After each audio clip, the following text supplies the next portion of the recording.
Hello everyone, welcome back to my channel.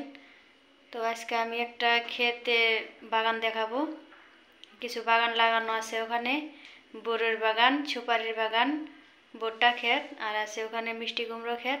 ওইগুলো দেখাবো আজকে আমি।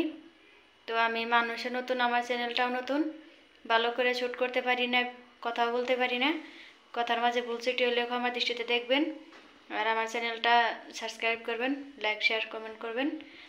তো চলেন দেখাচ্ছি। এই যে দেখেন, বড়ই খেতে এসে গেছি। এই যে বড়ই খেতে আসছি, এই যে বড়ই ধরছে।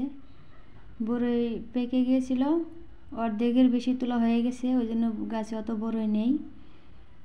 এই যে দেখুন কত সুন্দর জায়গা। এই যে বড়ই তোলা হচ্ছে এখন।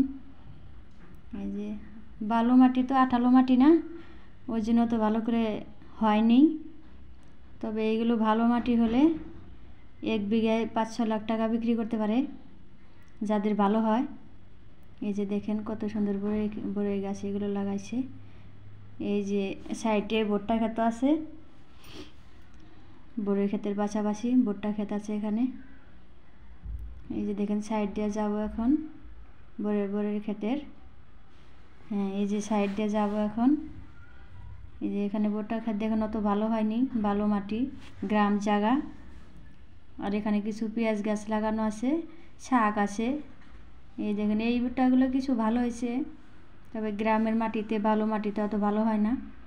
এই যে এখানে কিছু গাজর আছে, গাজরের কথা বলতে ভুলে গেছি। আর দেখেন এই যে এখানে সুপারির বাগান, কত সুন্দর। সুপারির বাগানটা 2 বছর 1.5 বছর হয়ে গেছে লাগানো, ওই জন্য অত সুপারি এখনও ধরেনি। দেখেন কত সুন্দর জায়গা, গ্রাম জায়গায় ভালো। এই যে এখানে আর একটা ভুট্টা ক্ষেত আছে, এটা একটু ভালো হয়েছে, তবে গ্রামের এইগুলোই ভালো, গ্রাম অঞ্চলের জায়গা এখানে। আর এখানে কিছু মিষ্টি কুমড়ো ক্ষেত আছে। এই যে দেখেন মিষ্টি কুমড়োর জায়গায়, এটা অনেক এরিয়া, মানে 15 বিঘার মতো হবে।